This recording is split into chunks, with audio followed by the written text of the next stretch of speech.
Alright guys, TacticalRab back again today. I hope you are all doing well and enjoying your day so far, and gentlemen's agreements are indeed straight back on the menu. Talking about the QBZ these last few days, saying how, okay, the Krig on 60Hz, the pros certainly think is significantly better. However, the amateur players in the North American region have decided to get rid of it, GA it out of the game, following what the European Challenger guys did a few weeks ago. The pros don't necessarily agree, but also there's certainly been some trouble within the amateur community as to whether this should have indeed gone down. Intrigued to hear your thoughts in the comment section below. Like if you guys enjoyed the video, subscribe if you are new as always, I'd greatly appreciate it. It really helps out the channel. Thank you very much indeed for doing that. First of all, just wanted to mention a couple of nice pieces of content. This from the Dallas Empire. I think Dallas are calling it the Thunder Take or something. You guys might remember the walkout that he did way back in the Minnesota opening weekend of the 2020 season. So just quality stuff. And also London do a great episode as well. So nice to see some some teams coming up with content. This certainly reminded me of some of the reciprocity content that was going on back in the 2019 Black Ops 4 days. So yeah, thought I'd just give some love to this type of content, because a lot of the times people just see the OpTic content, which is totally understandable because they're the biggest brands. That's the stuff that gets in people's recommended. So, you know, it's difficult to grow, to be honest, as a new team's content, even if you are making good stuff. But thought this is pretty cool to see. And well, this is what Glowfrosty has to say yesterday now going. And it's Hamza. QBZ has been GA'd for the rest of the Elite Challenger series. Krig 74U meta is back. Now, in addition to this is what's kind of interesting in the sense that we were talking about the idea that, okay, when the XM4 was GA'd, the QBZ came in and the 74U guys had to take off their muzzle brake or infantry compensator, whatever they were using at the time. No muzzle attachments were allowed. But now the 74Us received this nerf, right? And the Challengers guys are actually going with it and still using it. But it seems like the 74U is still kind of in the meta, as we talked about yesterday. It doesn't seem like, well, the nerf was significant enough to drive it out of play. And I'm sure if you guys have been playing League play and such, you'll notice that the LT10 is also still very good, unfortunately. So it doesn't seem to be an absolutely drastic meta overhaul right here, and especially with the 74U and such. However, they've then decided that because the recoil got nerfed on the 74U, now you can actually, you know, use your muzzle brake and your infantry compensator once again on that. So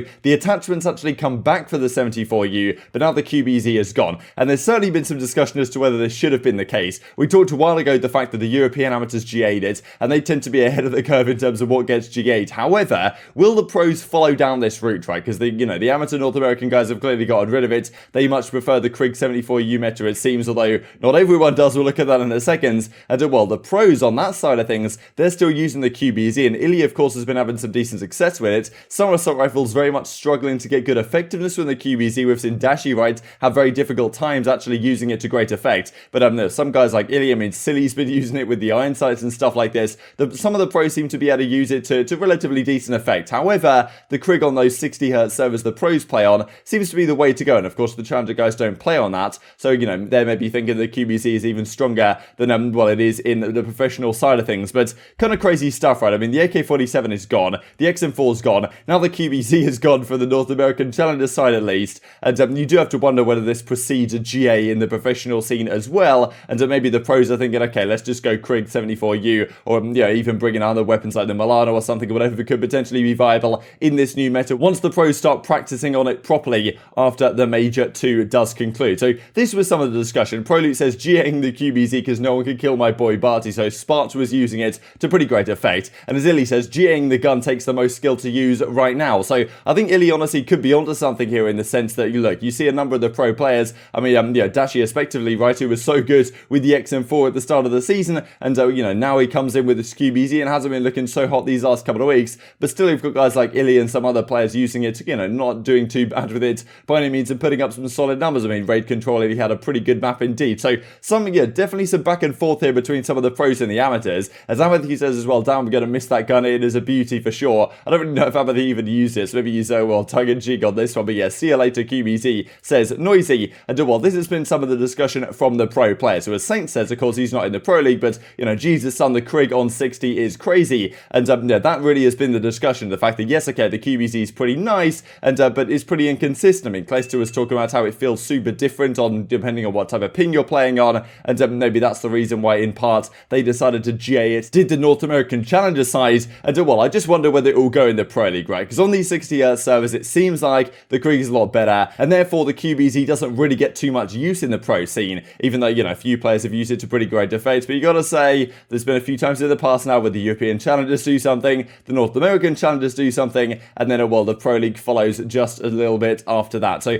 maybe that's that's something which is happening. And also, you've got to talk about the Krig buff. And, you know, these are the type of weapons the pros tend to enjoy. And, yeah, I can understand. As Parasite's going to talk in a second here, the idea that the QBZ was kind of the do-it-all weapon that once again arrived into the game. And he prefers the two-gun meta for the reasons that if your flex player has to actually be good with both weapons, right? And I can see that the validity of this claim. I mean, you look at a game like World War II, for example, the PPSH was the SMG, and then there was kind of like the bar and STG, but both of those, like, if you use, there was no like in-between gun per se, even though the bar kind of was that weapon, but towards the end of the game, it was more kind of like STGs and PPSHs that were in play, mostly a two-gun meta the majority of the time. So your flex player on the team had to actually be good with an assault rifle and the pacing that that involves, and good with an SMG and the pacing that that involves, and be able to flip between them on the fly. Rather than these last couple of years, the flex player has effectively just used the do-it-all gun, and yeah, that's kind of what we've described as the flex, even though in reality, they just use the XM4, the Maddox, or whatever the gun may be, and the QBZ, a lot of people would say, has effectively filled that role. So a lot of players would actually prefer a two-gun meta, and I wonder, you know, how much of the Pro League that represents. As Crone says right here, QBZ has been GAs for the remainder of the Challenger season, and the European and the APAC Challengers I hadn't mentioned actually, but they already GA'd it a few weeks ago. So I do wonder whether the Pro League will follow. As Parasite says right here, I am so good, don't have to use bailout weapons to compete at the highest level. So bailout weapons, of course, referring to the QBZ. No QBZ, no problem, it says Spart. And well, this is what he says as well. Hey, lol, let's GA the QBZ. So clearly, Parasite was pretty instrumental in this change, because my thumbs can't shoot straight with it to save my life. You know, so obviously not everyone's too happy about this. As Parasite says, having to actually flex, right? The idea that, okay, you have to use a Krig in certain situations, use a 74 in certain situations, rather than a do-it-all gun. But as Spart says, would have made you cry on your host with the QBZ. Luckily, all the teams know that nobody was going to beat us, that being the Subliners Academy, with it allowed. Therefore, they decided to GA it because New York Subliners Academy are too good. This is one of the reasons why GAs are kind of suspect, in the sense that, like, if you're a team that isn't so good with a weapon, there is a team that's dominating with that particular weapon, that, you know, has mastered it to some degree, then there's a big incentive for you to vote in favour of the GA to give yourself some sort of advantage in that sense. So always a bit of a dodgy one. And as Parasite says, QBZ is just lame because it's not fun to use on a bad ping. It's an inconsistent weapon that requires less positioning to use. 20 Hz is even worse. Now we can actually use 3 subs on some maps. So the 74U is coming back in force,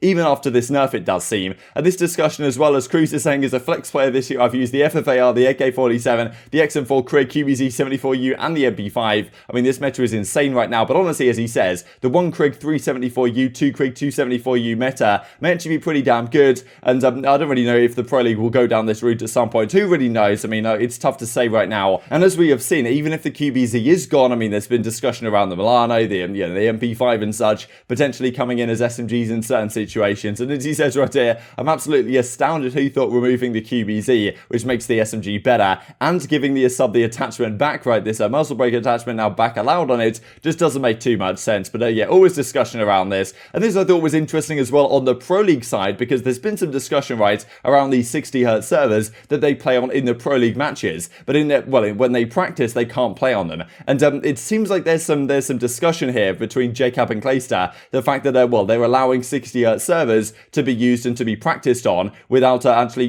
before they go into the Pro League matches, right? This has really been an important discussion point from Crimsix and from Slasher especially, saying that, like, look, we play on these 60 Hz servers where the spawns are different and it feels a bit different in the actual Pro League matches, but then what we practice on is a 20 Hz server, which isn't quite the same. And Clay's saying right here, though, as Jacob says in reply, do the 60s not work? So maybe they've, enabled some sort of 60 Hz servers that they can then practice on, but Jacob's like, look, do they not even work? Like, do they not work properly? Is there some issue with it? Because last year this also happened as well, actually, in Modern Warfare, where they had, like, these 60 Hz game battle servers, but for whatever reason, like, the spawns on those were different to the Pro League 60 Hz servers, but then the 20 Hz servers that they could practice on were the same, but of course it felt different because it was like 20 Hz versus 60, so, I mean, honestly, I don't even know what's going on anymore, but as he says, lol in reply, kind of saying, like, look, it doesn't even work, they've tried to help us out right here by giving us these servers potentially, but it's still for some reason fallen through, and hasn't worked out as we would have liked it to, so pretty interesting stuff. I mean, it's tough to say exactly what's going on here, but I'm intrigued to hear your thoughts on the QBZ stuff in the comment section below. This also I thought was pretty interesting as well from Daniel Say, saying that excited to announce I'm starting at Activision Blizzard as general manager of Call of Duty Esports. So we kind of know that Joanna Ferries has moved into more like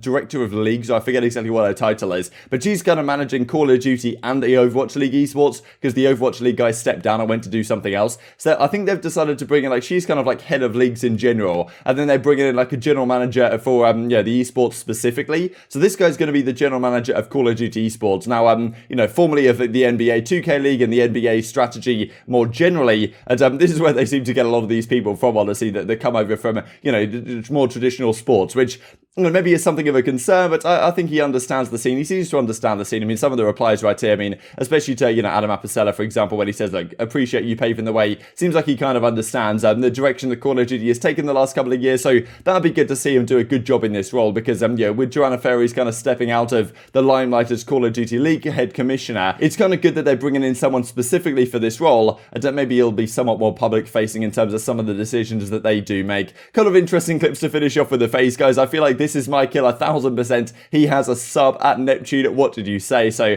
of course, I'm here at top pool house on a raid, trying to hold this angle over towards the garage, and Neptune comes around the corner and absolutely smokes Arcitys through like all of his gunfire. Like nothing is going to matter about this one. He just comes flying around the corner, completely guns him down. And this I thought was a pretty hilarious clip for the FaZe guys as well. They're playing also against Florida in this scrim set right here, and it does just amaze me how FaZe can just manage to troll in scrims and still just decimate the opposition. Right? Like, as you can see right here, they're actually playing control on Garrison. It's not so easy to win offenses on control on Garrison, but they're here with a 16-5 round count, and they're effectively trolling in this round. I mean, Cellium's off for streaks. They shoot him a couple of times in the back, and Cellium gets kind of frustrated that they killed him on streaks. So pretty entertaining stuff I'm playing on screen for you guys to finish off the video. But intrigued to hear your thoughts in the comment section below. I hope you guys enjoyed the video. If you did enjoy it, I'd greatly appreciate a like on the video. It really helps out the YouTube algorithm to know you enjoyed this content. Other people like you may enjoy this content as well, and I've grown the competitive Call of Duty community. Thank you for watching as always. Take care, and I will see you next time.